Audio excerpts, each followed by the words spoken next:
देखो शुरू होगी रिकॉर्डिंग। जी सर, हो गई। हाँ पढ़ो।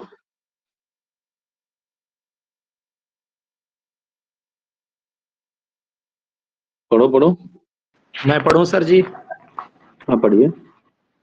तस्मात् तत्संयोगादचेतनं चेतनावदिवलिंगं गुणकर्तृत्वे च तथा कर्तेव भवत्युदासीनः। चलिए देखिए, पूर्व कारिका से ही संपर्क आ रहा है, वो आ रहा है इसका, है ना। तो पूर्व कारिका से ही संपर्क है इसका। जब आप पूर्व कारिका पढ़ेंगे, इससे पहले वाली कारिका, तो 19 नंबर कारिका में आपने पढ़ा पंडित जी, तस्मात् विपर्यासात् सिद्धम साक्षित्वमस्य पुरुषस्य कैवल्यम माध्यस्थम दृष्टत्वम अकर्तृभावश्च। एक लाइन है इसमें, अकर्तृभावश्च, अर्थात ये पुरुष कैसा है? करता नहीं है, अकर्ता है। इसके अंदर कैसा भाव रहता है? अकर्तृ भाव रहता है ना। कैसा भाव रहता है पंडित जी इसके अंदर? अकर्तृ अकर्तृ भाव है ना। हाँ है? चलिए, यद्यपि आप क्या पढ़ रहे हैं इसके विषय में कि ये करता है, ये करता है, लेकिन कोई व्यक्ति ऐसा कैसे पॉसिबल है कि कोई करता होते हुए भी अकर्ता हो सकता है? तो हमारा जो जीव, आप जब ब्रह्मसूत्र पढ़ेंगे तो वहां जो परमात्मा है वो करता भी है और अकर्ता भी है ना। वो करता होते हुए अकर्ता है, या फिर ये कह लीजिए कि अकर्ता होते हुए करता है। ये सामर्थ्य केवल परमात्मा के ही पास है पंडित जी, है। हम आप ऐसे हो सकते हैं कि नहीं भाई मैंने ही बनाया, ये कार्य मेरा ही है, लेकिन मेरा नहीं है। ये आप कब कह सकते हैं? भावना कब आ सकती है हमारे अंदर? जब हम बिल्कुल एकदम परम पद, उसको परम शिवमय हो जाएंगे, है ना, परम शिव हो जाएंगे। नहीं, उस अद्वितीय तुरीय चैतन्य शिव में मतलब एकदम विलीन हो जाएगा जो हमारा जीव है। जहां हमें ये द्वैतत्व का भान ही समाप्त हो जाएगा, वहीं हम ये बात कह सकते हैं क्या मेरा तो है लेकिन मेरा नहीं है। समाधि किस अवस्था में हो सकता है? अरे दो समाधियां पढ़ी थी आपने, निर्विकल्पक सविकल्पक। तो कहाँ ये, कौन सी, सविकल्पक में या निर्विकल्पक में? कहाँ ये प्रतीति होती है? जहां पर मतलब अद्वैत में भी चला जाता है जो जीव है, और उसमें अद्वैत में जाने के उपरांत भी उसको द्वैतत्व का भान होता रहता है। बताइए कौन सी अवस्था है पंडित जी? अरे बोलिए, पढ़े नहीं है आप लोग क्या वेदांत सर? विकल्पक में अविकल्पक समाधि, है ना। सविकल्पक समाधि में क्या होता है पंडित जी? आप ज्ञाता ज्ञान तीन चीज रहती शून्य हो जाता है ना। हाँ, निर्विकल्पक में तो कोई कुछ रहता ही नहीं। निर्विकल्पक में ये रहता है कि मतलब कुछ नहीं, अभी उसी में विलय हो गया, वो खत्म बात। अब आपको कुछ अलग रहेगा ही नहीं, आपकी चित्तवृत्ति भी उसी में विलीन हो जाती है द्वितीय में। लेकिन यहाँ क्या रहता है, आपकी जो चित्तवृत्ति है वो, है ना, आप किसका ध्यान कर रहे हैं, किसको जान रहे हैं, वो आप कौन है, वो, ये तीनों चीजें अलग अलग पता रहती हैं, लेकिन तदपि आप अद्वैत वस्तु का चिंतन करते हैं, उसी का मनन करते हैं, उसी का ध्यान करते हैं। तो वही, और तभी आपको ये प्रतीति हो सकती है कि हाँ मेरा है, ये मैंने किया है, लेकिन मेरा नहीं, मुझसे करवाया है किसी ने, माध्यम हूं मैं तो बस। यही तो होता है ना। अरे जब व्यक्ति थोड़ा सा आध्यात्म की तरफ बढ़ने लग जाता है, तो उससे कनेक्ट होने लगता है, तो क्या कहने लग जाते हैं जो बड़े बड़े अच्छे संत हैं, धीरे धीरे करके आप सुनिए उनको, तो वो क्या कहते हैं कि हम क्या है, एक माध्यम है। अरे मैं कर रहा हूं, ये क्या मेरा भ्रम है ना? मैं थोड़ी ना कर रहा हूँ, वो परमात्मा कर रहा है। अर्थात यहाँ पे उसको ये भी भान है कि मैं नहीं कर रहा हूँ, कोई और कर रहा है, लेकिन वो दोनों में भेद कर पा रहा है अभी। और जिस दिन भेद ही खत्म हो गया, वो तब वो निर्विकल्प होगा। समझ में आ गई बात ना? अब उसी अवस्था को लेकर के बस कनेक्ट करना सीखिए विषय को। ये उठाने का मेरा तात्पर्य ये था कि आप विषय से विषय को कनेक्ट करना सीखिए। अब कहीं कुछ लिखेंगे, कहीं कुछ पढ़ेंगे, कहीं कुछ बोलेंगे, तो चीजें कनेक्ट होनी चाहिए आपकी सारी। तो देखिए सांख्य में भी इस विषय की चर्चा वहां ऐसा करके 20 कारिका या 19 कारिका में हुई है, और उधर वेदांत में भी इसकी चर्चा वहां होती है ना, योग में वहां होती है। ऐसा करके कनेक्ट कर पाएंगे आप सारी चीजों को। ठीक है, तो इस बुद्धि से पढ़िए। समझ में आ रहा है विषय पंडित जी? अब उत्तर लिखने का कितना अच्छा, देखिए यदि आपको उत्तर लिखना हो तो कितना अच्छा तरीका बना उत्तर लिखने का ना। तो एक लिखने का, बोलने का, सारे तरीके बता रहा हूँ उसमें। चलिए, तो क्या कह रहे हैं, 10 बार भावना के लिए बहुत अच्छा होगा गुरुजी ये। क्या भैया? कभी कभी बड़े बड़े सभा इत्यादि में बोलने के लिए भी बहुत अच्छा हाँ विषय हो जाए। हाँ, और क्या, विचार करके लिखेंगे तो अच्छा है ना। अभी देखो छोटी छोटी चीजों में ऐसी चीजें आ जाती सारी। तो अगर तस्मात् तत्संयोगात् चेतन अचेतनम चेतनावधिव लिंगम, ये जो लिंग है अर्थात ये जो शरीर है, तत्संयोगात्, कैसे संयोगात् है, किसके संयोग से? तस्मात् यतः पुरुषः चेतनः, यदि पुरुष आपका क्या है, चेतन है। देखो नीचे अन्वय देखते चलो पहले, अन्वय देखो घट जाएगा, भारिका घट जाएगी।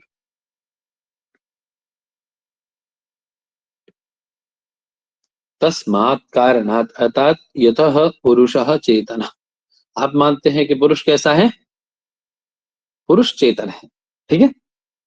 तो उस पुरुष के संयोग से क्या होता है आपका, बोले तद संयोगात, अब उस पुरुष के संयोग होने के कारण, मान लीजिए कोई एक वस्तु है जिसमें गति है, लेकिन दूसरी वस्तु ऐसी है जिसमें गति नहीं है, समझ रहे हैं ना, ठीक है।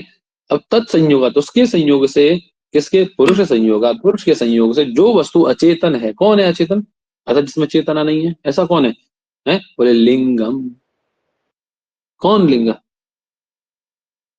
बुद्धियादि है, कौन, अरे बुद्धि इत्यादि, आपके महत अहंकार बुद्धि इत्यादि सब, महत बुद्धि अहंकार इत्यादि है, ये सब कैसे प्रतीत होते हैं, बोले चेतनावदिव भवती, चेतन के जैसे ही प्रतीत होते हैं। समझ आई बात? जी ठीक भैया। है। तथा तद्वद एव, तथा वही कह रहे, तथा तद्वद एव, उसी के जैसे गुण कर्तृत्वेपि गुणानाम, गुणों में सत्व रज तमसाम, कर्तृत्वेपि, उनमें कर्तृत्व रहने के कारण जो गुण है आपके सत्व रज तम इत्यादि, है ना, सत्व रज तम इत्यादि 3 गुण है ना। जी सर। तो उनमें जब गुणों की साम्य अवस्था होती है, जैसे सत्य रज तम इत्यादि की कौन अवस्था होती है पंडित जी, तीनों की सामने साम्य अवस्था है ना, हाँ, ठीक है। तो ये जो आपका प्रकृति है तभी उसमें कर्ता बनती है उसकी, है ना, और जो आपका पुरुष है वो क्या है, करता वो उदासीन है भाई, उदासीन है ना पुरुष तो, कोई क्या मैंने बताया था आपको, पुरुष तो क्या है, उदासीन है वो भाई, बैठ के, जैसे पुरुष की स्थिति आप ये समझ लो, हमारे पुरुष की स्थिति ऐसी है इसकी कि जैसे आपके, जैसे बड़े बुजुर्ग घर में, है ना, अभी एक बुजुर्ग को क्या चाहिए, अभी बड़े लोग जो है सब लोग को क्या चाहिए, वो बुराई क्यों करते हैं, कभी गौर करिएगा से, वो बुराई इसलिए करते हैं क्योंकि आप उनका मन नहीं लेते, उनसे आप राय नहीं लेते।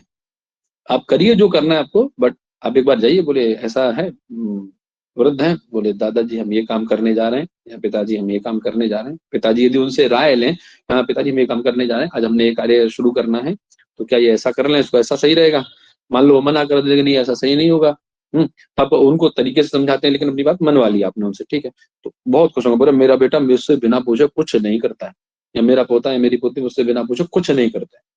यदि भी आपने किया क्या, जो आपको करना था वही किया, लेकिन आपने एक बार उनको, और वो क्या सोच रहे हैं कि मैंने करवाया, मैंने कहा है उससे ऐसा करो, समझ रहे हैं ना। तो ऐसे ही आपका पुरुष है ये, है ना, करती सब प्रकृति है, क्योंकि गुण की जो, अरे गुण कहाँ रहते हैं, किस में रहते हैं, त्रिगुण, त्रिगुणी कौन है, सत्वरजतम इत्यादि गुण किसके धर्म कहाँ रहते हैं, तीनों की समान अवस्था, हाँ, जब इसकी साम्य अवस्था होती है, तीनों गुण समान अवस्था में विद्यमान रहते, तो ये कर्ता बनती है प्रकृति। और ये जो उदासीन है अर्थात जो पुरुष है आपका, ये अपने आप को कैसा मानता है, कर्तृ इव भवति, अपने आप को कर्ता के जैसा मानने लग जाता है। बात समझ में आ गई? जी सर। ठीक है, क्लियर हुई कारिका भी? देखो कारिका पढ़ो समझ आएगा। तस्मात् तद संयोगात, अर्थात उस पुरुष के संयोग के कारण जो अचेतन बुद्धि इत्यादि हैं वो भी चेतनवद इव लिंगम, है ना, लिंगम अचेतनम, चेतन अचेतनम लिंगम चेतनवद इव प्रतीयते, है ना, ऐसे प्रतीत होते हैं, अर्थात भवति अस्ति भवति प्रतीयते इत्यादि, है ना, यत्र काचित क्रिया नास्ति तत्र अस्ति इत्यादि, अस्ति भवति इत्यादि का अध्ययन कर लेना चाहिए, है ना। और आगे कह रहे गुण कर्तृत्वे च तथा कर्ता इव भवति उदासीन, है ना। तो क्या बोले उसके बाद में, गुण कर्तृत्वेपि, ये वो आपकी प्रकृति कैसी है उसमें गुण रहते हैं, सत्व रजतम इत्यादि गुण वाली होने के कारण उसको कर्ता माना जाता है। लेकिन तदपि ये जो उदासीन है अर्थात आपका जो पुरुष है, ये अपने आप को क्या समझने लग जाता है पंडित जी? यदि भी गुण कर्तृत्व तो उसके अंदर है, लेकिन तदपि अपने आप को क्या समझने लग जाता है? उसके माध्यम होने के कारण।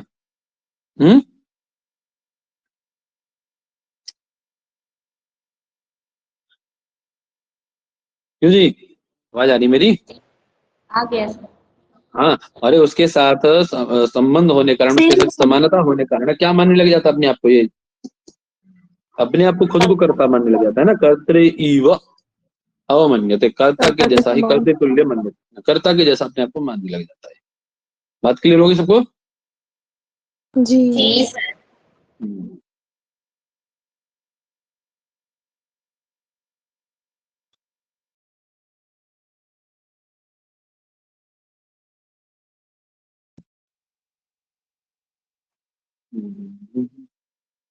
देखो कह रहे ना, इसी प्रकार गुण अर्थात सत्व रजतम इन तीनों गुणों की समाना अवस्था प्रकृति तत्व ही करता है, प्रकृति ही करता होती है वास्तव में, है ना? वही उन्होंने कहा अभी, गुण कर्तृत्व भी प्रकृति करता होती है ना, गुणों की समान अवस्था उसके अंदर, परंतु लेकिन वास्तविक में उदासीन होता हुआ या पुरुष प्रकृति के संबंध से अर्थात प्रकृति के साथ मिलने के कारण अपने आप को कर्ता समझ बैठता है। ठीक है, जिसके कारण यह अकर्ता होता हुआ भी पुरुष अपने आप को क्या मानने लग जाता है? कर्ता के जैसा मानने लग जाता है। ठीक है, प्रश्न किया किसी ने, अच्छा चलो ठीक है, आपने कहा कि पुरुष प्रकृति के साथ संबंध बना करके अपने आप को क्या समझने लग जाता है? कर्ता के जैसा समझ रहा है। अब ये बताइए पुरुष प्रकृति का संयोग हो क्यों रहा है? ये मुझे समझ में नहीं आ रहा। ये पुरुष प्रकृति का संयोग संबंध क्यों बन रहा है? इसका कोई रीजन है? क्या कारण है इसका और कैसे हो रहा है ये बताइए जरा। तो बता रहे हैं, बोले पुरुषस्य दर्शनार्थम प्रधानस्य कैवल्यार्थम, पुरुषस्य दर्शनार्थम और प्रधानस्य कैवल्य। समझ में बात? पुरुषस्य दर्शनार्थम तथा कैवल्यार्थम प्रधानस्य, प्रधानस्य कैवल्यार्थम, ऐसे अन्वय कर लो। उभयोः संयोगः भवति। कैसे भवति? दोनों का संयोग कैसे होता है? कैसे होता है दोनों का संयोग? किसके जैसे? बोले पंगु अंधवत, पंगु अंधवत। और उसी से, उनके संयोग से जो संयोग हुआ है, पंगु अंधवत संयोगः उभयोः भवति, तत्कर्ता हो संयोग से ही क्या उत्पन्न है पंडित जी? सर्गः कृतः, उसी से सर्ग उत्पन्न होता है। सर्ग मतलब सृष्टि। समझ में आई बात पंडित जी? जी। दोबारा सुन लीजिए। पुरुषस्य दर्शनार्थम प्रधानस्य कैवल्यार्थम उभयोः अपि संयोगः भवति। दोनों का संयोग होता है। कैसे होता है? बोले पंगु अंधवत भवति, दोनों का संयोग, जैसे एक अंधे और लंगड़े व्यक्ति का संयोग होता है। और उसी से क्या उत्पन्न हो रहा है हमारा? ये तत्कर्ता सर्ग, उस संयोग से, जो पंगु अंधवत दोनों का संयोग हुआ, संयोग से सर्ग उत्पन्न था, सृष्टि उत्पन्न हुई। बात क्लियर है? जी। दोबारा सुन लीजिए। देखिए क्या बोला उन्होंने, पुरुषस्य, पुरुष मतलब पुरुष कौन? आवाज आ रही मेरी? व्यक्त। व्यक्त। जी हाँ, खाली ना व्यक्त ना अव्यक्त, दोनों में से कुछ नहीं। वही कह रहे हैं, उच्यते पुरुषस्य प्रधानेन सह संयोगः दर्शनार्थम, अर्थात पुरुष का जो प्रधान के साथ संयोग होता है वो किसके लिए होता है? केवल दर्शन के लिए, देखने के लिए, है ना? समझे? मतलब दोनों एक दूसरे के साथ सापेक्ष हैं, दोनों को एक दूसरे की अपेक्षा है। पुरुष को प्रकृति की, प्रकृति को पुरुष की। समझे? वही कह रहे हैं, प्रकृति जो है महद आदि कार्यम भूत पर्यंतम, महद आदि कार्य से लेकर के, महद से लेकर के और पंचभूत पर्यंत, जब तक आपने पढ़ा ना भी कैसे कैसे किसकी उत्पत्ति होती है। पहले प्रकृति पुरुष का संयोग होता है, फिर क्या होता है? महद, महद से अहंकार, अहंकार से क्या उत्पन्न हुआ? एकादश इंद्रियां, उधर क्या हुआ? पंचतन मात्रा, पंचतन मात्रा से पंचमहाभूत। ये पढ़ा ना आपने? जैसे 25 तत्व उत्पन्न हुए, वही कह रहे महद से लेकर के जो आपके पंचभूत पर्यंत जो उत्पन्न हुआ है पंडित जी, तब तक ये प्रकृति आपकी किसको देखती है? पुरुषः पश्यति, प्रकृति पुरुषः पश्यति, महद आदि कार्य पर्यंत। प्रकृति को कौन देखता है? पुरुष। है ना, पुरुषः पश्यति एतदर्थम। ठीक है। और प्रधान का भी संयोग, अर्थात प्रधान कौन, प्रकृति, है ना। अब प्रकृति का भी संयोग उसके लिए, किसके लिए होता है, क्यों करती है वो, क्या रीजन है, प्रधान के साथ संयोग क्यों कर रहा है पुरुष, बोले प्रधानस्यापि पुरुषेण संयोग, पुरुष के साथ, पुरुष के द्वारा जो संयोग किया जा रहा है प्रधान का, क्यों, तृतीय किसमें, पुरुष में है ना, तो पुरुषेण, पुरुष के द्वारा जो संयोग किया जा रहा है वो क्यों किया जा रहा है प्रधान का, कैवल्यार्थम।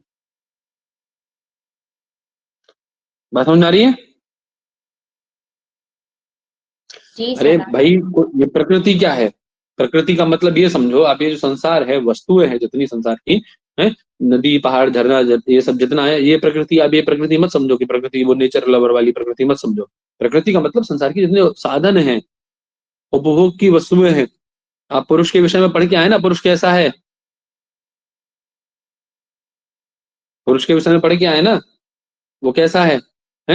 तो आप ये समझ लीजिए बस कि ये जो संसार की जितनी उपभोग की वस्तुएं हैं ना, ये किसके लिए है, कोई तो होगा ना जिसके लिए है ये, कौन है वो, पुरुष। उनके उपभोग के लिए।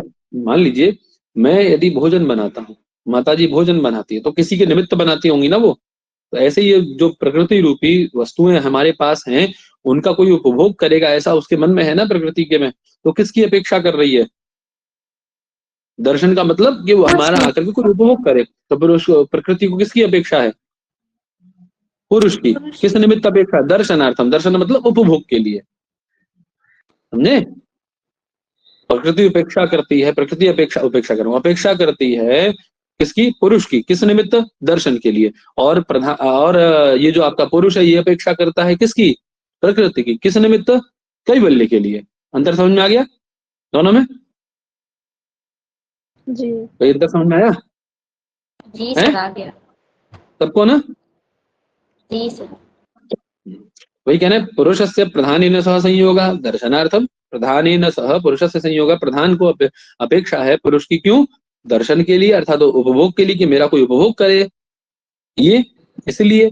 और आपके क्या बोलते हैं उसको, पुरुष को अपेक्षा है प्रधान की, क्यों, क्यों, कैवल्य के लिए, कि मुझे कैवल्य की प्राप्ति हो जाए, बस, समझे। जी भैया। जी। जिसमें तृतीया है उसका वो फल है, ठीक है। प्रधानेन सह संयोगः दर्शनार्थम, प्रधानेन दर्शनार्थम संयोगः कृतः, प्रधान के द्वारा जो संयोग किया जा रहा है वो दर्शन के लिए किया जा रहा है। और पुरुषेण या संयोगः कृतः स कैवल्यार्थम, पुरुष ने जो संयोग किया प्रधान के साथ वो कैवल्य, मतलब दोनों, देखिए संसार की उत्पत्ति ही स्वार्थ से हो रही है पंडित जी, दोनों अपना अपना स्वार्थ सिद्ध कर रहे हैं, प्रकृति अपना स्वार्थ सिद्ध है उसका, और पुरुष का अपना स्वार्थ सिद्ध है। तो आप और हम स्वार्थी कैसे नहीं हो सकते हैं, कोई कह रहा है कि हम स्वार्थी नहीं है तो वो बहुत बड़ा झूठ बोल रहा है, समझ लीजिए। अब बात बस अंतर इतना है कि वो सत्स्वार्थ होगा या असत स्वार्थ होगा, दो में से कुछ हो सकता है। तो कारिका समझ में आ गई सबको, अच्छे से बताओ बस, है पहली वाली। जी आ गई। अब दूसरी पंक्ति पे आ जाते हैं, कह रहे और बोले संयोग होता कैसा है दोनों का, किस प्रकार से संयोग होता है, कोई प्रकार है उसका, बोले हाँ है ना, पंगु अंधवत, जैसे एक अंधे और लंगड़े व्यक्ति का, दो अंधे लंगड़े व्यक्ति है, एक अंधा है एक लंगड़ा है, मतलब एक पैर से चल नहीं पाता पंगु है, और एक आंख से अंधा है, ठीक है। अब हाँ ठीक है ना, देख नहीं पाता, दोनों को एक गंतव्य पे पहुंचना है कहीं पे, ठीक है। अब वो कैसे पहुंचेगी, तो अकेले अकेले जा नहीं सकते, उसने क्या किया, जो लंगड़ा व्यक्ति था उसको उसने, अंधे ने कहा कि तुम मेरे कंधे पे बैठो और तुम रास्ता बताते चलना, हम चलते चलेंगे, तो दोनों गंतव्य पे पहुंच गए, है ना। ऐसे ही उसी प्रकार से यथा एकः पंगु एकाश्च अंधः एतौ द्वौ अपि गच्छन्तो महता सामर्थ्येन नाटव्याम सामर्थ्यस्य, ये जाने की हट मतलब जानने की सामर्थ्य इनमें नहीं है, लेकिन दोनों एक दूसरे के संयोग से वहां पहुंच जाते हैं, है ना। तो ऐसे ही प्रकृति और पुरुष का संयोग भी कैसा होता है, पंगु अंधवत होता है। बात समझ आ गई जी। अब कौन अंधा है कौन पंगु है इसमें, प्रकृति अंधी है, पुरुष लंगड़ा है बेटा। सर प्रकृति अंधी है और पुरुष लंगड़ा है। ठीक है, तो इस प्रकार से दोनों का है ना। और ये क्या, दोनों का संयोग से उत्पन्न क्या होता है, बोले दोनों का संयोग, संयोग कृतः सर्ग, संयोग से तत्संयोग कृतः सर्ग, उनके दोनों के संयोग से उत्पन्न होता है क्या, आपका सर्ग अर्थात सृष्टि। बात क्लियर हुई सबको? ठीक है।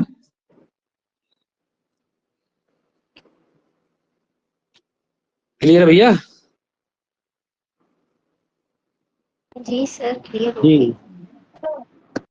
अब दोनों एक दूसरे को, एक दूसरे की प्राप्ति करा के, जैसे मान लीजिए पुरुष को क्या चाहिए, कैवल्य, और प्रकृति को क्या चाहिए कि वो पुरुष मुझे देखे अर्थात मेरा उपभोग करे, ये चीज चाहिए ना। तो पुरुष प्रकृति का उपभोग करके निवृत्त हो जाता है और प्रकृति पुरुष को कैवल्य प्राप्त करा के निवृत्त हो जाती है। वही कह रहे प्रधानम अभी पुरुषस्य मोक्षम कृत्वा निवर्तते, पुरुषः अभी प्रधान दृष्ट्वा कैवल्यम गच्छति, पुरुष भी प्रधान को देख करके कैवल्य को प्राप्त कर जाता है और प्रकृति पुरुष को कैवल्य प्राप्ति करा करके मोक्ष की प्राप्ति करा कर निवृत्त हो जाती है। दोनों तयो कृतार्थयो विभागो भविष्यति, दोनों का एक दूसरे को कृतार्थ करके निवृत्त हो जाती है। ये अच्छा कॉम्बिनेशन, अच्छा कॉम्बिनेशन है, ठीक है, समझे? एक अच्छा कॉम्बिनेशन है। देखिए वही है, अब आप इसमें यदि स्त्रीत्व की भावना रख के पढ़ते हैं, चलो मान लो आप स्त्री प्रकृति को स्त्री मान के चल रहे हैं, प्रकृति को है, तो प्रकृति ने कितना अच्छा कार्य किया, जो उसका प्रिय है, जो उसका स्नेही है, जो उसका भरता है, उसको उसने उस पुरुष को कहाँ पहुंचा दिया, कहाँ पहुंचाया, अपने माध्यम से केवल कैवल्य की प्राप्ति, मोक्ष की प्राप्ति करा दी है। अच्छा संबंध वही है वास्तव में, तो जो परमात्मा की प्राप्ति कराए, अच्छे लक्ष्य की प्राप्ति कराए, नहीं? चल, हाँ, हमारे यहाँ सारे दर्शन, सारी चीजें बहुत अच्छे अच्छे दृष्टांतों से भरे पड़े। पंडित जी आप बोलने लगिए किसी संबंध पे, किसी मित्रता पे बोलिए, देखिए इससे अच्छी मित्रता हो सकती है कहीं, प्रकृति पुरुष से अच्छी, इनसे अच्छा संबंध हो सकता है कहीं संसार में? नहीं हो सकता। स्वार्थ में बोलने लगिए, बता दीजिए। देखिए तो ये आप पढ़ेंगे शास्त्र, इसीलिए कहते हैं शास्त्र पढ़ना चाहिए, शास्त्र जब पढ़ेंगे तब ना पता पड़ेगा जी। अब हर प्रकार का अर्थ उससे निकाल सकते हैं, जैसे बुद्धि वैसा अर्थ निकाल के लाएंगे आप। वही है ना, आपके पास समुद्र है और आप जैसा पात्र लेके जाएंगे वैसा जल भर के लाएंगे उसमें, नहीं?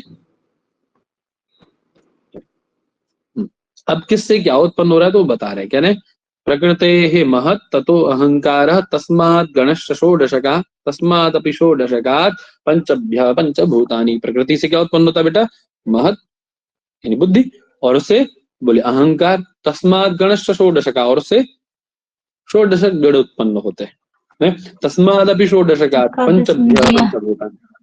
और उन षोडश गणों से भी क्या उत्पन्न होता है पंडित जी, पंचतन्मात्रां। पंचतन्मात्राओं से क्या उत्पन्न होता है बेटा, पंच सबको पता है, इसमें तो कोई, इनसे तो कोई बताने की जरूरत नहीं, सब पता ही है सबको ना जी। बता देना, किसी को नहीं पता हो तो बता देंगे, है ना। एक बार सर रिवाइज करा दीजिए। चलो, जैसे सबसे पहले क्या है आपका, प्रकृति है प्रकृति और पुरुष, दोनों के संयोग से, दोनों का संयोग हुआ कैसे, पंगु अंधवत, जी। ठीक है। अब वो विषय अलग है कि अभी बताया मैंने प्रकृति के लिए क्या, प्रकृति को क्या चाहिए था तो पुरुष को क्या चाहिए था, तो संयोग हुआ। अब इनके संयोग से कौन उत्पन्न होता है, इनका सबसे पहला पुत्र या पुत्री क्या है, महत जी सर। यानी बुद्धि, ठीक है, ये वंश परंपरा है इनकी। और महत में सबसे पहले क्या उत्पन्न हुआ, क्या कौन जन्म लिया, अहंकार। अहंकार। अभी अहंकार दो प्रकार का है, आगे आएगा, दो प्रकार का है, ठीक है।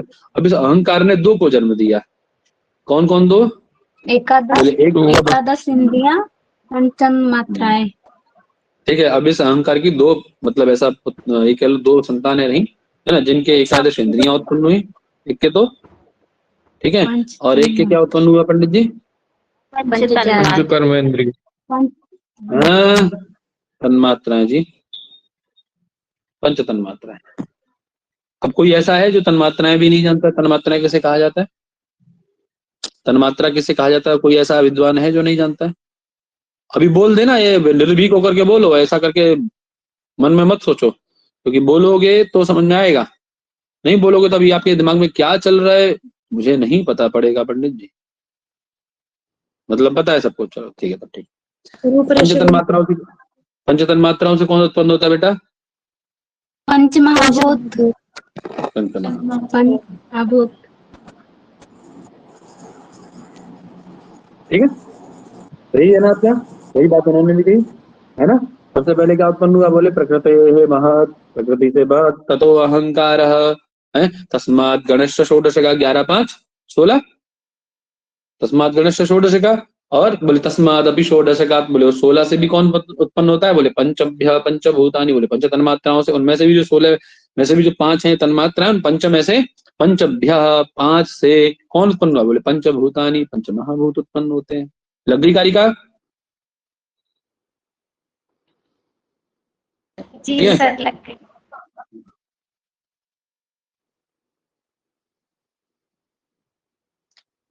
अब उस महत के विषय में बता रहे हैं थोड़ा सा, कैसी है वह महत जो है आपका बुद्धि धर्म है बेटा। इन पंच महाभूतों को केवल विकृति तत्व ही माना जाता है ना? हाँ, तो महोदय इनसे भी उसमें वेदांत सार में पढ़े थे कि सात्विक अंश से इनके ही पंच महाभूतों को ही सात्विक अंश से ज्ञानेंद्रियां और बुद्धि उत्पन्न हुई थी। तो कैसे ये केवल प्रकृति हो सकती है, केवल विकृति कैसे हो सकती है? अबे जाके कभी उनसे पूछना, क्या बोलते हैं आपके सांख्य सूत्र के प्रवर्तक आचार्य कपिल मुनि से, या आपने जाके उनसे, ये आपने जाके उनसे वेद व्यास जी बादरायण वेद व्यास से शास्त्रार्थ क्यों नहीं किया? या ईश्वर कृष्ण से पूछना कि जाके आपने ये सदानंद योगींद्र से वेदांत शास्त्रार्थ क्यों नहीं किया इस विषय में? हैं, आपके दोनों के दर्शनों में काउंटर क्यों है आपस में? अरे महाराज, जब ऐसा ही होता तो फिर दर्शन इतने 6 क्यों होते आपके आज तक? या फिर अलग अलग 24 दार्शनिक अलग अलग दर्शन क्यों बनाते अपने अपने? सब में एक ही होता है, एक ही दर्शन होता है ना पंडित जी महाराज। यही तो विचार है ना, विस्तृत विचार है इतना। आप ये उसको ऐसा अन्यथा मत लीजिए। लोग, मैंने देखा है लोग कहते हैं भैया अरे क्या करें, पुराण है 18 पुराण है, अलग अलग समय को, किसी में अग्नि को श्रेष्ठ, किसको श्रेष्ठ माने? अरे महाराज, वो माध्यम है चीजों को जानने का। आपके पास इतनी विस्तृत सोच दे दी उन दार्शनिकों ने कि आप उस पर विचार करिए कि क्या कारण हो सकता है सृष्टि के पीछे। सांख्य को पढ़िए, सांख्य कारण है कि नहीं, क्या सांख्य सही कह रहे हैं? और देखिए सारे सटीक लगेंगे आपको। आप पढ़िए, तो आप सांख्य पढ़ रहे हैं, सांख्य में एकदम डूब जाइए जब पढ़ेंगे आप सांख्य को। उस समय आपको यही लगना चाहिए कि सांख्य सही है और बाकी वेदांत इत्यादि सब गलत। जिस समय वेदांत पढ़े उस समय आपको योग, वेदांत, योग और उसके अतिरिक्त जितने दर्शन है सांख्य इत्यादि सब गलत लगने चाहिए। तब आप उस ग्रंथ को पढ़ पाएंगे, उस दर्शन को पढ़ पाएंगे। और पढ़िए, देखिए मतलब एकदम असीम आनंद की अनुभूति होती है पढ़ने के उपरांत। अब विचार करके देखिए उस विस्तृत दार्शनिक, उसमें विचार मत करिए कि क्या सही है क्या गलत है। उतना ना तो आप विद्वान है, ना मैं इतना विद्वान हूँ। वो जितना वो दार्शनिक लिखे उससे ज्यादा हम नहीं कर सकते भी, ठीक है? उससे ज्यादा अपनी बुद्धि नहीं चलेगी। हम लोग तो क्या है, अभी खाने और सोने में ही रहते हैं केवल। वो 24 घंटे उस शास्त्र में रहते थे, उनकी बुद्धि में 24 घंटे शास्त्र रहता था। जैसे हमारी बुद्धि में 24 घंटे प्रपंच रहता है ना, वैसे उनकी बुद्धि में 24 घंटे शास्त्र रहता था। तो वो इतना विचार करने के बाद इतना लिख पाए। तो उनसे ज्यादा तो उन्होंने जितना लिख दिया उसी पे बस विचार कर ले, उतना बहुत है हमारे लिए। उतना भी कर ले तो पर्याप्त है। समझ रहे हैं ना? जी महोदय, धन्यवाद महोदय। हाँ हाँ हाँ, तो उतना विचार करिए। उतना विचार यदि हमने कर लिया तो समझ लो उनका लिखना और हमारा पढ़ना दोनों सार्थक हैं। उतना तक नहीं पढ़ पाते लोग ना। अपने अच्छा विचार, ऐसा विचार कर रहे हैं तो अच्छी बात है, बहुत अच्छी बात है, विचार करिए। और ये शोध कार्य इसीलिए होता है, कोई ऐसा खाना पूर्ति के लिए नहीं होते हैं शोध कार्य, है ना? समझे? तो विषय विस्तृत है, आप जाके सोच विचार करिए एकांत में बैठ करके। किसी अच्छे विचारक के पास जाइए, अच्छे दार्शनिक व्यक्ति के पास जाइए जो अच्छा हो और इन तीनों से अतिरिक्त हो। उसको दोनों पक्ष सुनाइए, बोलिए एक पक्ष एक पक्ष, कौन सा पक्ष आपको सही लगता है? समझे? ये बात का विषय है। चलिए क्या कह रहे हैं आगे? अध्यवसा, म्यूट कर लीजिए भैया।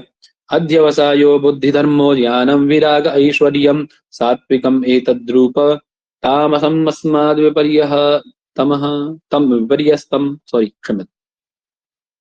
अब ये पूछ रहे पंडित जी, आपने बताया कि प्रकृति पुरुष के संयोग से महत उत्पन्न हुआ। महत है क्या? वो क्या है, कैसा है, कैसा दिखता है, कोई स्वरूप है उसका, क्या आकार है, कैसा है? तो बता रहे हैं। बोले महत बोलते हैं किसको पंडित जी? क्या परिणाम है महत का? बोलिए। बुद्धि। बुद्धि। बुद्धि। बुद्धि। बुद्धि। बोले क्या धर्म है उसका, क्या गुण है, कुछ है लक्षण क्या? तो बोले अध्यवसाय बुद्धि धर्म। बोले बुद्धि का धर्म है अध्यवसाय। बुद्धि धर्म क्या है? इसका धर्म कौन है? अध्यवसाय का। अध्यवसाय का मतलब आपने पढ़ा होगा, निश्चय आत्मी का अंतःकरण वृत्ति। बुद्धि धर्म। हाँ, निश्चय आत्मी का अंतःकरण की वृत्ति क्या कहलाती है? अंतःकरण की 4 वृत्तियां होती हैं, वेदांत सार में पढ़े थे ना, जी। है ना? बुद्धि, मन, चित्त और अहंकार। उनमें से निश्चय आत्मी का अंतःकरण की वृत्ति क्या कहलाती है? बुद्धि कहलाती है। तो यह निश्चय ही अध्यवसाय है। निश्चय का मतलब ही क्या है पंडित जी? अध्यवसाय। बात समझ में आ गई बेटा? अध्यवसायो निश्चय, ठीक है। हाँ। अर्थात यह अध्यवसाय करना, निश्चय करना ही क्या है? बुद्धि का लक्षण है। आप कह रहे हैं इसके धर्म कितने हैं? बोले 8। कितने धर्म है पंडित जी इसके? और 8। हाँ, कौन से बता रहे हैं? बोले 4 सात्विक और 4, 2 भागों में बांटा उनको, सात्विक और दूसरे तामसिक। हाँ? तामसिक। तामसिक। बोले सात्विक कौन से हैं? सात्विक नहीं तो कौन से हैं? बोले धर्म, यज्ञ और ऐश्वर्य। ऐश्वर्य। ये धर्म का 2 बार अन्वय, सुनिए दोबारा बता दूं, धर्म का 2 बार अन्वय इसीलिए मैंने अलग कर लिया, वो इधर अलग इसीलिए किया क्योंकि अध्यवसाय को बतलाना था पहले। यदि इधर नहीं बताओगे तो उधर इसलिए अलग किया क्योंकि उसके वो धर्म है, ठीक है। दोनों में अलग अलग किया, वास्तव में धर्म एक ही है, वो समझाने के लिए बस मैंने किया था अलग, है ना। तो वास्तव में तो इतना अलग करेंगे पहले अन्वय करते समय कि अध्यवसाय बुद्धि, है ना। तो धर्म का अन्वय इसीलिए कर लिया क्योंकि समझाना था, क्योंकि अध्यवसाय एक धर्म है बुद्धि का।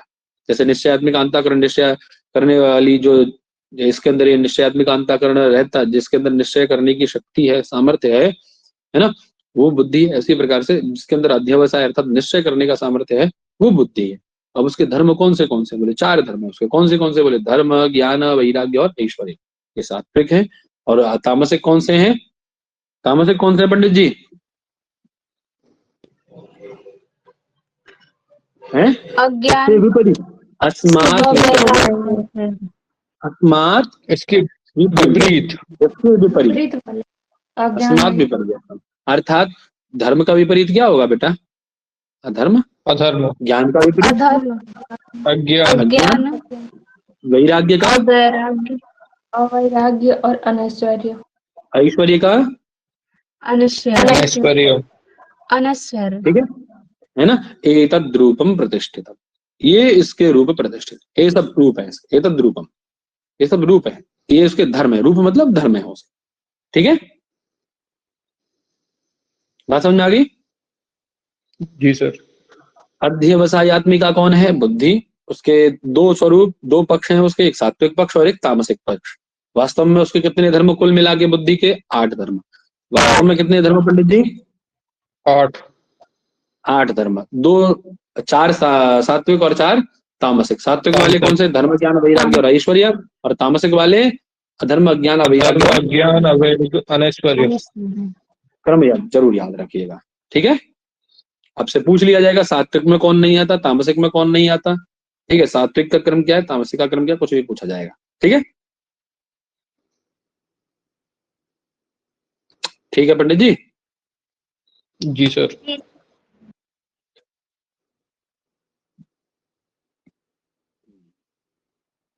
अहंकार। अब बुद्धि के बाद क्या आता है पंडित जी? महत के बाद में अहंकार। बोले अहंकार किसे कहा जाता है और कैसे? मतलब आपने बताया था आरंभ में कि अहंकार से 2 प्रकार की सृष्टि चलेगी। कैसे चलेगी? आप बताया था ना मैंने कि 2 प्रकार से अहंकार बट जाएगा। तो कैसे बटेगा? क्या प्रक्रिया है उसकी? कोई प्रक्रिया है? तो बोले हाँ है ना। क्या? बोले अहंकार कैसे कहा जाता है, पहले समझ लो। बोले अभिमानो अहंकार। अभिमान को क्या कहा जाता है पंडित जी? जैसे अध्यवसाय और बुद्धि, अहंकार। जैसे आत्मिका बुद्धि, ऐसी अभिमान आत्मिका। अभिमान क्या है? अहंकार अभिमान। अहंकार का धर्म क्या है? अभिमानस्तु धर्मवान, अभिमान अभिमानस्तु धर्मवान अहंकार। अभिमान धर्म वाला कौन है? अहंकार। अहंकार अहंकार जैसे अध्यवसाय धर्म जिसमें रहे वो बुद्धि है, ऐसे अभिमान धर्म जिसमें रहे वो अहंकार है। उससे दो प्रकार का सर्ग प्रवृत्त होता है। कितने प्रकार का? द्विविधा सर्गः प्रवर्तते। कति विधा सर्गः प्रवर्तते पंडित जी? द्वि प्रकार का, द्विविधा।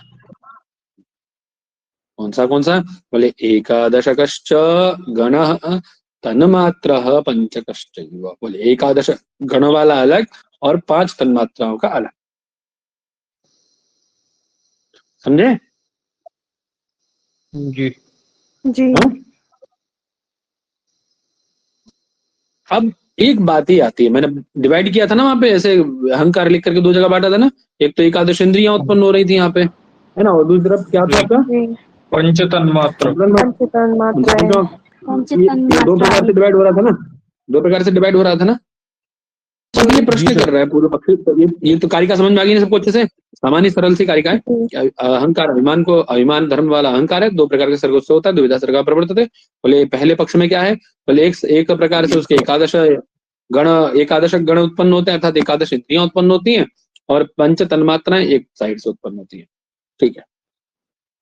अब कह रहे अच्छा एक बात बताइए महाराज, कि ये जो आपने बताया कि ये जो एकादश इंद्रियां और ये सब उत्पन्न हो रहा है, ये जो आपने बताया, मुझे एक बात बताइए कि कोई एक चीज ही 2 प्रकार से कैसे उत्पन्न कर सकती है चीजों को? है? ये सृष्टि 2 प्रकार की कैसे उत्पन्न हो सकती है? कोई मतलब है कुछ ऐसा? क्या प्रोसेस है उसका? कोई अंतर तो होना चाहिए ना कुछ, तो उसमें, उस अहंकार में अंतर तो होना चाहिए ना? नहीं होना चाहिए? बताइए। जी। हाँ, आप एक बात याद रखिए पंडित जी, सारी चीजें बहुत साइंटिफिक है हमारे यहाँ। यदि एक पिता के 2 पुत्र हैं, 2 पुत्रियां हैं, नहीं तो बहन लोग कहेंगी सबके हर बार भैया पुत्र के उदाहरण देते, पुत्री का नहीं देते। 2 पुत्रियां हैं या 2 पुत्र हैं। अब आप देखिए दोनों का व्यवहार एकदम अलग होगा। म्यूट कर लीजिए पंडित जी। दोनों का व्यवहार एकदम अलग है। एक दिन है तो एक रात्रि, एक सूर्य है तो एक चंद्रमा, अर्थात एक चंद्र की तरह शांत और एक तो सूर्य की तरह अत्यंत क्रोधित और एकदम मानी टाइप है। एक बहुत नम्रशील स्वभाव, काफी देखने में मिलता है ऐसा। पिता तो एक ही है दोनों के, माता तो एक ही है, तो फिर 2 प्रकार के गुण कैसे आए? क्यों जी? 2 प्रकार के गुण कैसे आए उनमें? क्या संसर्ग कहेगा से। इस पे? क्या कहेगा साइंस इस पे? इस पे साइंस जो कहेगा वो कहेगा, लेकिन शास्त्र क्या कहेगा? शास्त्र ये कहेगा जिस समय वो पुत्र या पुत्री प्राप्ति के लिए माता पिता प्रयास कर रहे थे, उस समय जैसी उनकी मनोस्थिति रही होगी, या उस काल में जैसी उस माँ की मनोस्थिति रही होगी जो वो गर्भ में थी पुत्र या पुत्री, तो जैसी उसकी मनोस्थिति या मनोदशा रही होगी, वो असर सारा उस पुत्र या पुत्री पे आया। उस कारण से उसका स्वभाव ये बदलता है। पढ़ो ना मैत्री वाला, नहीं? मैत्री तनय कृष्ण है, श्यामो मैत्री तनय। ये जो श्याम है मैत्री तनय, उसका रीजन क्या है? उसकी माँ का काला होना थोड़ी ना है। क्या है? ये साइंस है। अब आप ढूंढो जाके साइंस, क्या साइंस है इसमें? शाकादि अन्न का विपरीत स्वरूप है, उपाधि है उसमें मध्य में। ये वैसे ही यहां भी है पंडित जी, दोनों पुत्रों में इसीलिए या पुत्रियों में भेद हो गया। कोई उपाधि रही होगी उनकी मनोस्थिति, मनोदशा, या वो वातावरण, कल्चर ऐसा कि उस दौरान वो वैसे ही कल्चर में रही होगी जहां लोग एकदम झगड़ालू प्रवृत्ति के और बहुत उद्दंड प्रवृत्ति के रहते होंगे, तो उन सबका प्रभाव उस पर पड़ा। माता यद्यपि शील स्वभाव की थी। जिस समय एक पुत्र गर्भ में होगा तो उस समय बहुत सज्जन लोग, साधु संतों के साथ में रही होगी, तो वो प्रभाव अलग पड़ा। समझ गए? तो ये सारी चीजें जी इसमें कार्य कर। अब ऐसे ही यहाँ एक अभिमान दो प्रकार से कैसे, एक अहंकार दो चीजों को कैसे अलग अलग उत्पन्न कर रहा है, वो विषय अगली कारिका में आपको बतलाया जाएगा। ठीक है, वही कह रहे, देखिए यहाँ लिखा ना, अकेले अहंकार से यह विलक्षण गणद्वयात्मिका सृष्टि कैसे होती है, क्योंकि एक अंधकारमयी सृष्टि और दूसरी कैसी है पंडित जी? एक अंधकारमयी सृष्टि है और दूसरी कैसी है? एक सात्विक, एक तामसिक। सात्विक प्रकाशक है, अरे सत्व गुण कैसा है? वस्तुओं का प्रकाशक है कि नहीं? और एक तामसिक है तो वो अंधकार युक्त है कि नहीं है? जी सर। गुरुवर्ण का मेवा तम पढ़े हो ना? फिर यही तो है सारा खेल, सारा गुण पे डिपेंड है पंडित जी। आप मतलब एक अच्छे से यदि इस पे काम ना हुआ हो तो थीसिस लिखी जा सकती है। ये गुणत्रय पे, गुणत्रय का मनुष्य के शरीर में या मनुष्य के व्यवहार में या मानवीय सृष्टि में क्या योगदान है, उस पर एक थीसिस अच्छी लिखी जा सकती है, बहुत अच्छी। आप देखो कोई भी दर्शन देख लो, गुणत्रय का योगदान है ही है। सर इस पे तो काम चल रहा है ना, पता नहीं, मुझे नहीं पता। अब आयुर्वेद अलग विषय है, दर्शन की बात कर रहा हूँ ना मैं तो। जी सर। मैं दर्शन की बात कर रहा हूँ ना, उसमें आप अपने ये अपने आस्तिक दर्शन, नास्तिक दर्शन, पाश्चात्य दर्शन सबको लेकर के बहुत अच्छा काम हो सकता है, बहुत मतलब अद्वितीय कार्य हो सकता है। जिसकी रुचि दर्शन में हो वो कार्य कर सकता है इस विषय पे, अद्वितीय कार्य होगा यदि उसको अच्छे से प्रमोट किया जाए। तो एक वर्ल्ड लेवल पे थीसिस जा सकती है। संस्कृत, पहले संस्कृत में या हिंदी में लिखा जाए उसको, हिंदी में, और उसके बाद फिर उसको इंग्लिश में ट्रांसलेट करके बहुत वर्ल्ड लेवल पे जा सकती है थीसिस वो। हाँ, तो क्या है आगे बता रहे भाई, क्या कारिका है पंडित जी? कह रहे सात्विक एकादशक प्रवर्तते वैकृत अहंकारात् भूतादि तन्मात्र स तामस तामसः तैजसादु भजम। एक तैजस नाम का अहंकार, सबसे पहला अहंकार कौन सा पंडित जी महाराज? तेजस। तेजस।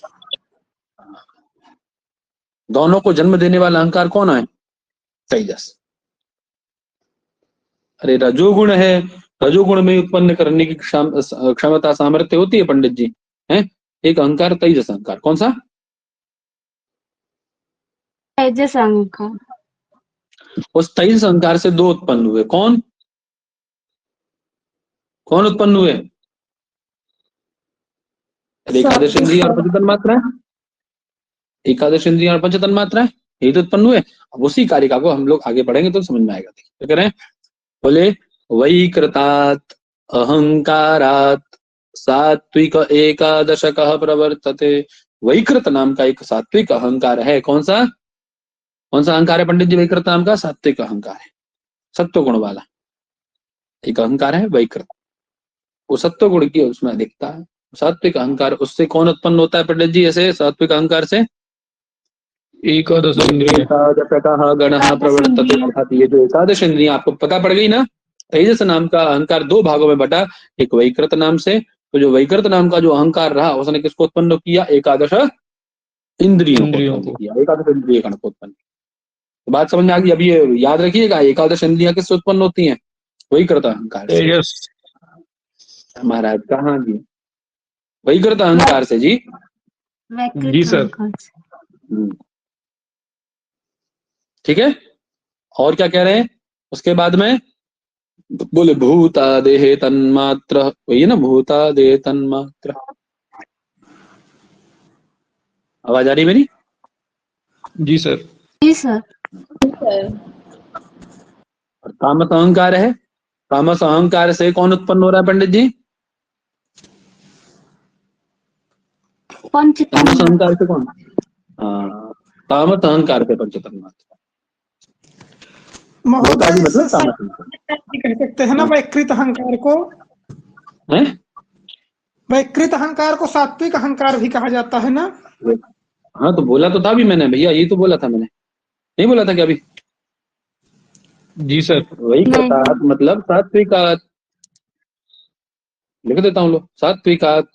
अब यहाँ यह जो सात्विक शब्द है वो सत्वगुण विशिष्ट का है। सात्विकात् मतलब कैसा सात्विक अहंकार? बोले सत्वगुण विशिष्ट वाला, जिसमें सत्वगुण रहता है।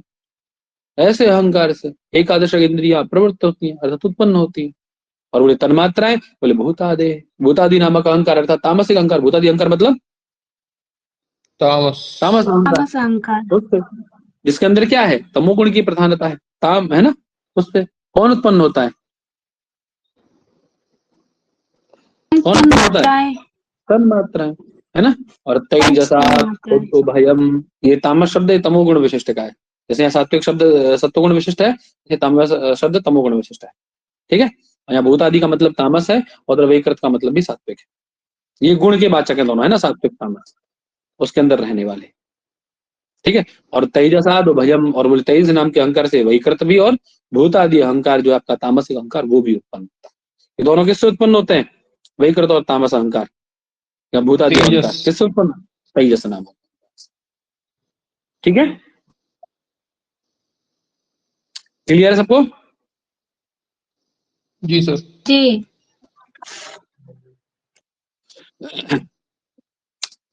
अब बता रहे हैं, अब देखो आपका ये हो गया, दोनों हो गए। आपने बुद्धि के विषय में जाना, महत्व के विषय में, अहंकार की, अब क्या आया आपकी इंद्रियां। अब इंद्रियों को बता रहे, कह रहे हैं बुद्धि इंद्रियाणी, बोले बुद्धि इंद्रियां हैं, कौन सी हैं बुद्धि इंद्रियां, बुद्धि मतलब ज्ञान इंद्रियां। बुद्धि इंद्रियां कौन सी बोले चक्षु श्रोत्र घ्राण रसन स्पर्श नकानी, है ना। और बोले कर्मेंद्रियाणी आहु, कर्मेंद्रिया कौन सी बोले वाक पाणी पाद पायुपस्थ। ये तो किसी को दिक्कत ही नहीं होनी चाहिए, सामान्य सी कारिका है, सीधी सी। बस इतना याद रखिएगा कि यहाँ पे जो ज्ञान इंद्रियां हैं उनके लिए एक शब्द प्रयोग किया है, बुद्धि इंद्रिया, ठीक है। ये पूछा जाए कि बुद्धि इंद्रियों में कौन नहीं आता है, तो आपको कंफ्यूज नहीं होना, बुद्धि इंद्रियों का मतलब ज्ञान इंद्रियों से ही है, ठीक है जी। ठीक है जी सर। जी। अब बात आती है भैया एकादश इंद्रिय। एकादश इंद्रिय कौन है, मन। 5 ज्ञान इंद्रिय, 5 कर्म इंद्रिय, एक बचा कौन, मन। तो क्या उभयात्मकम अत्र मनः, तो यहाँ मन कैसा है, बोले उभयात्मक है, अर्थात वह बुद्धि इंद्रिय भी है और ज्ञान और कर्मेंद्रिय भी है। कर्मेंद्रिया भी, कर्मेंद्रियां भी है, मन कर्मेंद्रियां है।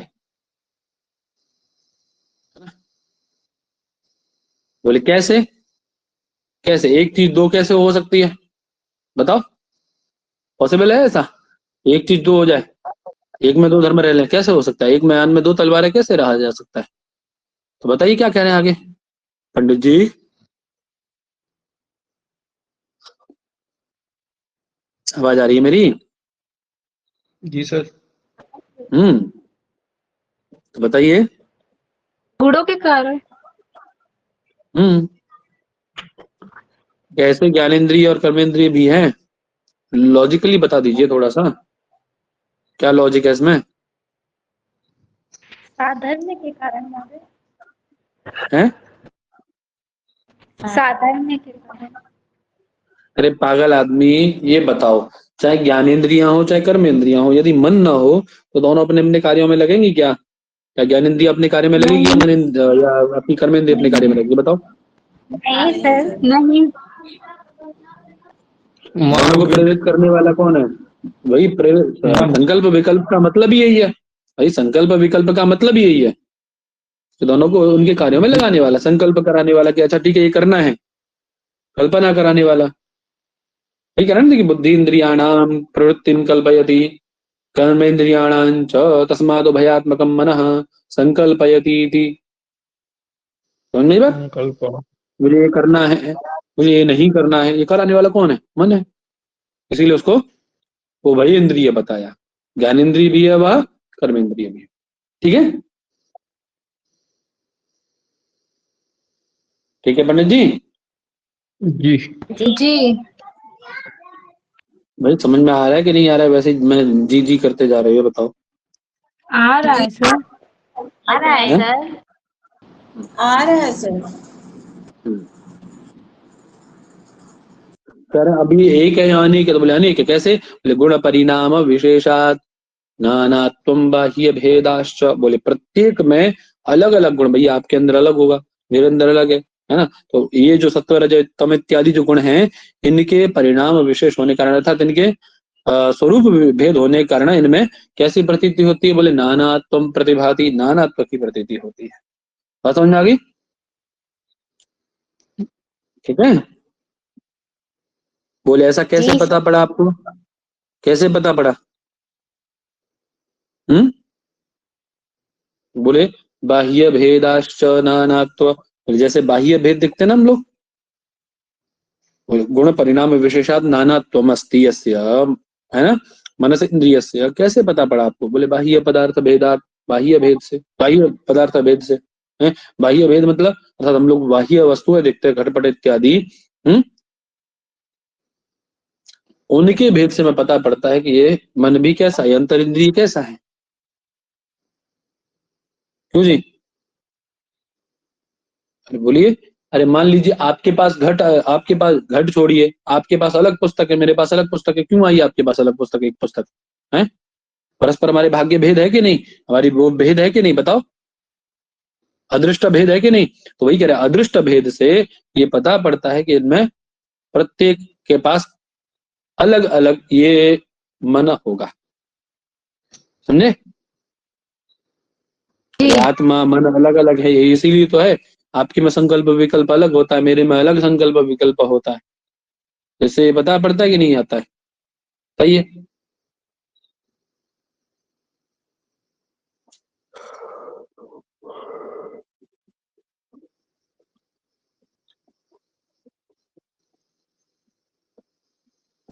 आगे चलें, इतना ही रखेंगे? सर इतना ही ठीक है।